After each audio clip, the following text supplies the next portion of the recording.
Is everybody ready? Yep, good on my end. Just real quick, so if we don't have your email address, because a couple people mentioned that prior to starting, see Lieutenant Prusha afterwards, and we'll make sure that we get that for you, okay?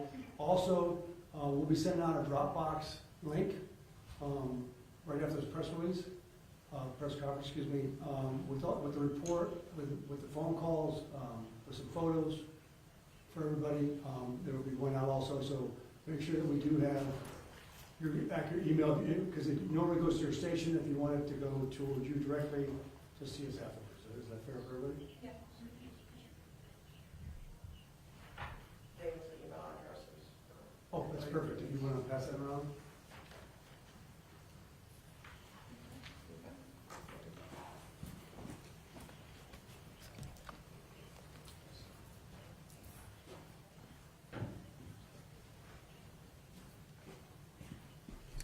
Everybody ready? Yes. Okay, good afternoon. My name is Chief Jeffrey Film, FILM, City of Stow Police Department. We have members of our police department that are here with us tonight that were on scene last night, also with our law director, Riley. If you have any questions, we will ask that you ask those at the end of this statement. Yesterday at 7:19 p.m., an employee from Taco Bell on Graham Road in Stow called requesting officers to respond to their location at the request of a female who was in a drive-through line reporting that her car had just been struck by the vehicle behind her. Officers were dispatched to respond to a private property crash. Moments later, we received several 911 calls reporting a shooting at that same location. Witnesses reported that a male in the drive-through line exited his vehicle, approached the car in front of his, and shot the driver. He then used a gun to kill himself. Both individuals were pronounced dead at the scene. The Summit County Medical Examiner's Office was identified the victim as a victim of a homicide. Her name is Megan Kellerman. She's 25 and she's from the city of Stow. The deceased shooter was identified as a 53-year-old male. His name is Jason Williams of Cuyahoga Falls.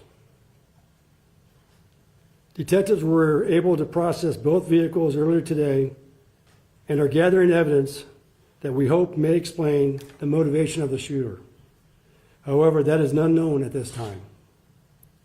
We have no information to indicate that the two subjects knew one another. Witnesses told detectives that Williams began blowing his horn on his vehicle at Miss Kellerman when she pulled in front of him in the drive-through line, entering into the drive-through line, Williams then struck the rear of her vehicle with his car.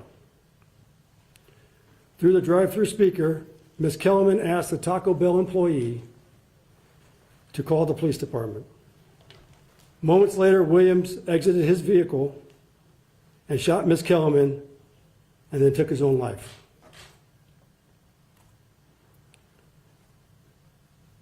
As the chief of police and as a community leader, I would like to say that this is a true tragedy. That not only the Kellermans lost a daughter, but we as a community lost one of our daughters. We are all parents, and we do not at this time have the answer why this happened, and we may never know why. At the family's request, I would like Lieutenant Prusha to read a statement from the family.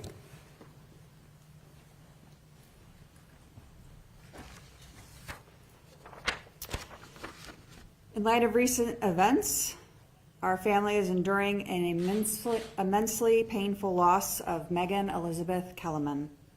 We kindly ask for the media and the public's understanding for our privacy during this difficult time. We appreciate the community's support and hope that our request for privacy will be honored so that we can continue to focus on supporting each other through this difficult period. Sincerely, the Kellerman family.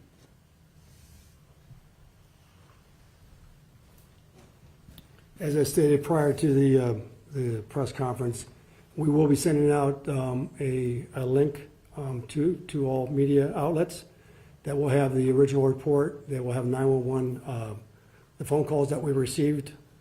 We'll have 2 videos from body cameras from the 2 first responding officers, and a copy of the photos of both the victim and the suspect, along with a copy of the statement from the medical examiners.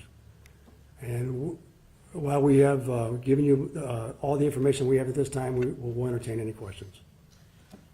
Can you just kind of clarify, I know that you said an employee called about accident there at the Taco Bell, and then, I mean, they must have came there and left and then got a call to come back for the shooting?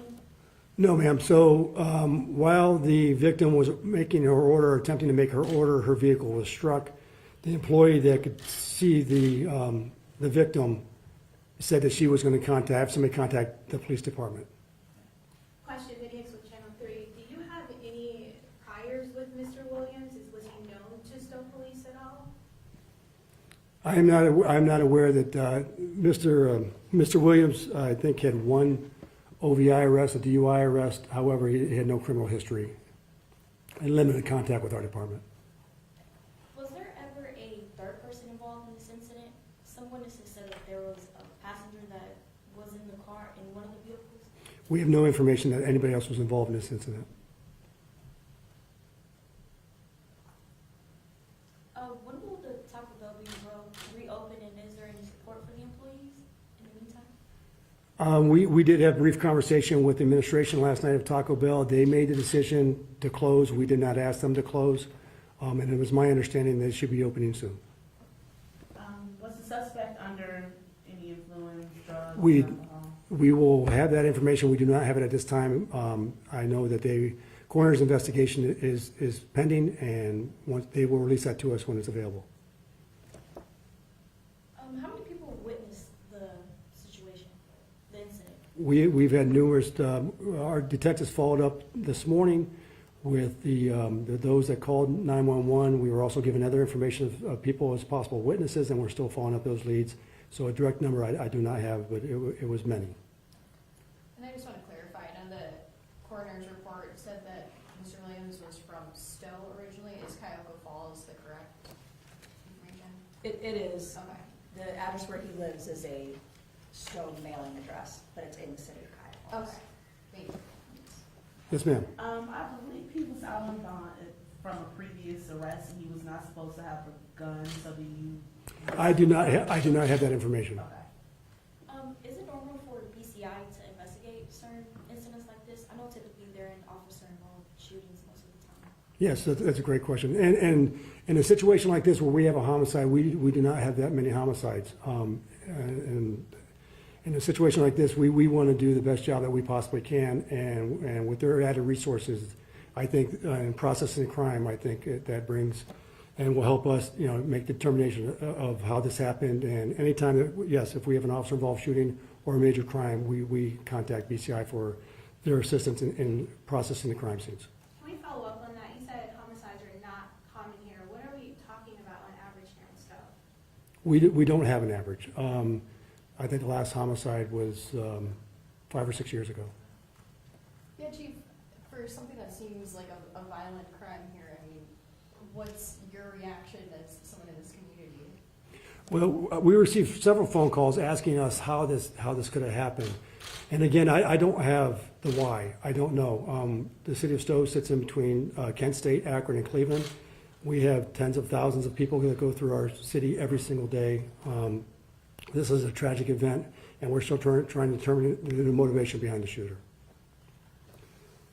Was there anyone else in the victim's car? Was there a dog or? Yes, her family pet was there. Our officers made arrangements with a local club, a rescue club that came and actually washed the dog and took care of it, and then it was returned to the owners last night, the family last night. Obviously, this seems so random, right, this incident. So I guess from the community standpoint, like any advice or anything, obviously this was an incident in the drive-through, so unexpected. Maybe the person lost their cool. So like any advice or just reaction from a police standpoint? Again, this is, it appeared that the person was in crisis. I don't know if we'll ever be able to explain the motivation behind his decision-making. And our community is a great community, it's a safe community. We welcome everybody to our community, and this is just a tragic event that we're dealing with now and trying to understand. All right, thank you. Thank you very much. Thank you.